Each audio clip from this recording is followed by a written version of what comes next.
Olá, sejam bem-vindos. Hoje é dia 26 de outubro de 2020. Estamos aqui numa tarde de primavera em São Paulo. Chove, não chove, muito calor nesse momento. E estamos aqui com o nosso programa Três Visões. Fábio, tudo bem? Tudo bem, Silvio? Tudo jóia? Então, pessoal, nesse nosso almoço de hoje, nós estamos conversando a respeito da orientação, da direção espiritual, né, Fábio? E eu vou deixar o Fábio explicar isso um pouco melhor, mas ao conversarmos sobre esse assunto, o que me veio à cabeça é o quanto de inversão nós temos hoje no mundo executivo. Porque eu tenho observado que muitas vezes sobem ao palco pessoas com 25, 30, 35 anos, dando ensinamentos para quem tem 40, 50, 60 anos. E eu entendo que isso é uma inversão, inclusive, das possibilidades humanas, porque em condições normais, quem tem 70 anos deve ensinar quem tem 50, que deve ensinar quem tem 40 e assim sucessivamente. E eu vejo muitas vezes essas pessoas muito jovens falar bobagens a respeito da vida, a respeito inclusive do passado, de coisas históricas, e isso tem feito, na minha opinião, as empresas a se preocuparem com assuntos de maneira totalmente inapropriada e serem levadas a tomar decisões que não vão contribuir em nada, nem para os seus clientes e nem para os acionistas. Então eu queria começar essa nossa conversa perguntando para o Fábio por que é tão importante assim um diretor espiritual, em que contexto isso tem relevância para as pessoas. Bom, a direção espiritual, Silvio, normalmente ela é feita através de um padre. Sim. Que faz uma sequência da linha da vida da pessoa, tendo em meta a salvação, né? o final da vida, claro. E a vida futura. Uhum. Então se leva muito em conta essa trajetória para se alcançar a missão, a vocação final, que é a santidade. Entendi. Também. O que acontece hoje em dia, o pessoal não fala muito de santidade, de salvação, né? Bom, se me permite fazer uma interrupção, no mundo executivo, Fábio, assim, esse é um assunto, eu não sei se ele é proibido, mas que ninguém fala sobre isso, realmente ninguém fala. Na cultura, de modo geral, isso é pouco falado, até algumas vezes dentro da própria igreja não se fala disso, né? Não é mesmo? Porque você tem uma teologia da prosperidade, uma teologia da graça, que considera que todo mundo está salvo. É uma das coisas que acontece com alta frequência, né?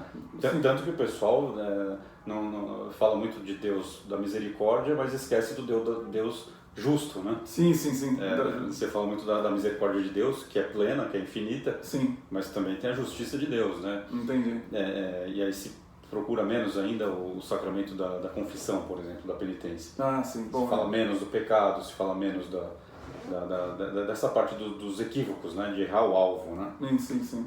Tanto é que eu vejo que muitas pessoas têm a ideia ilusória de que o paraíso é na Terra, né? Bom, isso talvez seja um grande problema nas nossas duas áreas, né? Sim, sem dúvida. O pessoal tenta vender o paraíso aqui na Terra, né? Exatamente. Seja de uma saúde, de uma longevidade infinita, com saúde infinita, com técnicas mirabolantes que eu te salvo agora, eu te curo agora, seja vender, ser milionário em uma semana, né? No meu caso, assim, o que tem de coach que acha que ser coach é vender para as pessoas que você vai ficar milionário, chega a ser patético, mas infelizmente as pessoas têm essa noção. Em vez de desenvolver competências de liderança elevadas, aumentar a cognição da pessoa, o nível de conhecimento, a pessoa acha que você atinge resultados, você ficar milionário. Então é um pouco disfuncional isso. Aí vem a coisa, o que é sucesso, né? O que é sucesso? Sucesso é ser milionário, né? Bom, então todas essas dificuldades de meta final, que no final das contas é uma alteração de senso de proporção, né? Você tira é verdade. a questão da eternidade, a questão da missão, da vocação. Sim. E aí, retomando um pouco isso, falando da minha área da medicina, hoje a moda é a medicina integrativa, né? Sim. Sendo um pouco polêmico, eu chamo de desintegrativa, né? Porque a pessoa vem de paraíso aqui na Terra, né? É mesmo. Acho que a medicina integrativa você pode inventar uma técnica mirabolante, juntar com outra não sei o que e pronto, você resolveu, curou qualquer tipo de doença, né? Fábio, uma vez você falou uma coisa para mim que me chamou a atenção até, porque o Thiago Takara, né, ele conversou comigo falando que não tinha uma definição exata de saúde, né? Não tem essa definição, né, do que é saúde. Não. Mas você disse para mim uma definição de saúde que sempre me impactou muito, quando você dizia assim, a pessoa está saudável quando ela consegue expressar a sua essência. Foi isso que você falou mesmo? É um conceito de Filon de Alexandria, né? Que é... Assim, então, você pudesse elaborar um pouco mais isso? O que quer dizer, então? O que significa expressar a sua essência? Então, essa expressão de saúde vai de encontro a uma meta final, na verdade, né? Leva em conta as proporções. Entendi. Porque você pode ter uma definição de saúde pela OMS. Sim, sim. Né? Que com essa fantasia cientificista tá caindo sobre... Entendi. Tá todo mundo questionando hoje esse cientificismo. Bom, a ciência, na verdade, ela se autodestruiu nessa pandemia, né? O cientificismo, né? Essa fantasia. Mas pensando em senso de proporção, em metas, essência, o Filon fala que a saúde é a expressão da essência na existência. Nossa. Então, entendi. Se a gente está falando de direção espiritual, entendi. A gente está falando de existência, né? Durante a existência, essa existência, né? Entendi. A expressão da essência na existência expressar essencialmente quem você é, para que você foi formado, o que você foi chamado, né, na vida. Entendi. Em primeiro lugar é o amor, sem dúvida. Né, a felicidade está no amor, né? Sim, sim. Expressar a missão, a vocação, o amor na existência, isso que é considerado saúde nessa visão, né? Entendi. E nesse aspecto, São Francisco foi uma pessoa extremamente saudável. Sim. Né? Mesmo morrendo com mais de 30 doenças, né? Entendi. Tava só o farrapo, né? Mas ele continuava expressando o chamado dele. Então essa parte das metas, da essência, tudo leva em conta esse tempo. E aí você pode ter uma direção nesse tempo. Entendi. E pensando em liderança, você pode ser líder da própria vida. Você com a graça de Deus, vai ali conduzindo as suas próprias escolhas, os seus próprios desejos. Né? Sem dúvida. Eu achei interessante de comentar sobre isso, principalmente porque este é um assunto absolutamente ausente no mundo executivo empresarial. Então todo mundo fica muito preocupado com a quantidade de dinheiro que está recebendo do seu bônus, fica muito preocupado em conseguir exercitar o seu hobby e dar atenção para o seu hobby. Mas eu nunca vi um executivo, pelo menos eu não me lembro, um executivo ou um líder empresarial colocar a seguinte pergunta: o que essas minhas decisões são sobre a perspectiva da eternidade? Então, essa pergunta acho que soa até quase surreal para a maioria dos líderes executivos e empresariais, porque eu acho que entrou um materialismo tão grande nas decisões. E aquilo que é mais importante, que é o fato de você morrer, nunca tá presente, né? Então, tudo bem, vamos fazer a nossa missão, nosso propósito, nossa visão, mas em tudo isso não existe a pergunta, bom, quem sou eu perante a eternidade? Não tem essa pergunta. É uma meta materialista, na verdade. É uma meta materialista, exatamente. Se fosse pensada com essa visão mais ligada à espiritualidade, né? Sim. Com certeza as empresas poderiam construir recursos para uma sociedade melhor. Mas me diz uma coisa, você falou algo que me chamou a atenção. Um diretor espiritual necessariamente teria que ser um padre?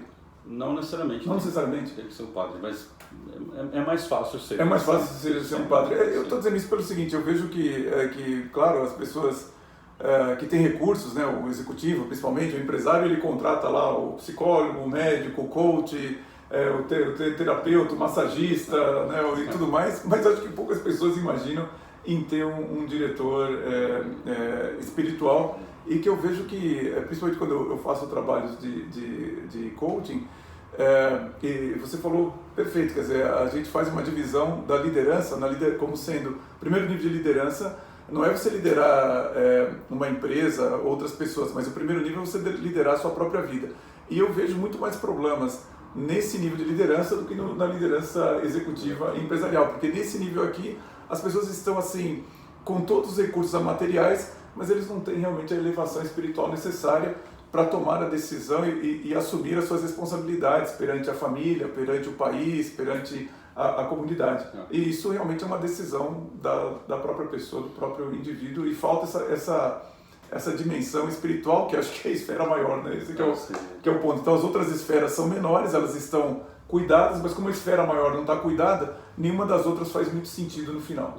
A gente falou, não sei se foi no último vídeo sobre os farsantes, né? Foi 2 vídeos atrás. Na verdade, na posição empresarial, muitas vezes a pessoa pode estar ali como um personagem, né? Agindo como um personagem para aquela realidade material. E a hora que você vai ver a liderança pessoal, pelo menos a experiência que eu tenho aqui na clínica, em geral o pessoal, a maioria das pessoas, felizmente não todas, mas a maioria tá sem referências, né? Sem referência total. Isso é bem grave. Assim, eu vejo pelo próprio comportamento das pessoas no decorrer dessa pandemia, né? Me parece que o problema todo não é o vírus em si, mas é que o assunto morte entrou na sala. E aí todo mundo está em pânico, mas não pode falar que mata, não pode falar que a morte morre, e assim, como se você morrer primeiro de Covid fosse algo mais relevante do que você morrer de dengue, de tuberculose e tal, que são doenças que matam muito mais. Outras gripes que matam muito mais, né? Então, me parece que as pessoas têm uma certa resistência de falar sobre o assunto morte, sobre essa perspectiva da eternidade. E é claro que com isso a vida fica meio esquisita, né? Fica faltando o assunto primordial, que é, quem é você perante a eternidade, né? Acho que esse que é o ponto fundamental. Quer acrescentar mais alguma coisa, Fábio? Me veio agora a questão dos esquecimentos, das distrações, né? Nossa, nem me fala. Que podem atrapalhar essa visão do essencial, né? Nem me fala. A gente fala aí muitas vezes, né, da Fórmula 1, do jogo de futebol e tudo do mais. pokerzinho, do tênis. E isso pode levar àquela diminuição da sensibilidade, aquela anestesia da realidade, né? E acaba se esquecendo do essencial.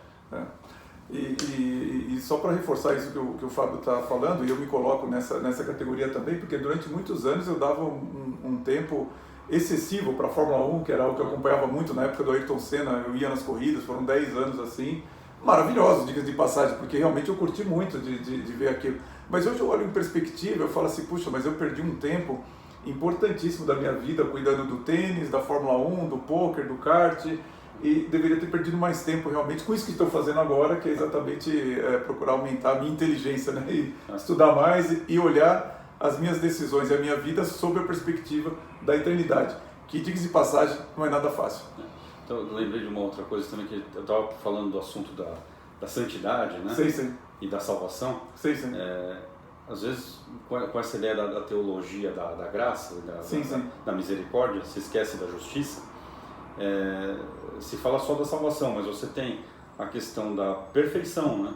De dar o caminho, de dar passos concretos, escolhas pessoais, de expressar isso da forma mais perfeita possível, que é o que o Espírito Santo move e chama dentro da gente, né? Entendi. Então a santificação, a perfeição, isso é uma meta, vamos dizer, além da própria salvação, né? Sim. Deixar a graça operar, a graça santificante operar na vida, né? E uma direção espiritual, basicamente, ela deveria ter essa meta da santificação e da perfeição, não somente da salvação, né? Não, o próprio Olavo de Carvalho, ele fala sobre isso, né? Que os filósofos antigos, eles filosofavam pela salvação da alma.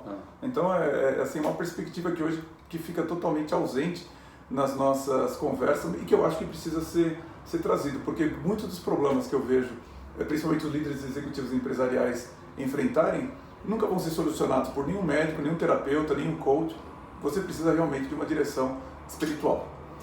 É isso. Tá bem, é isso então tá bom.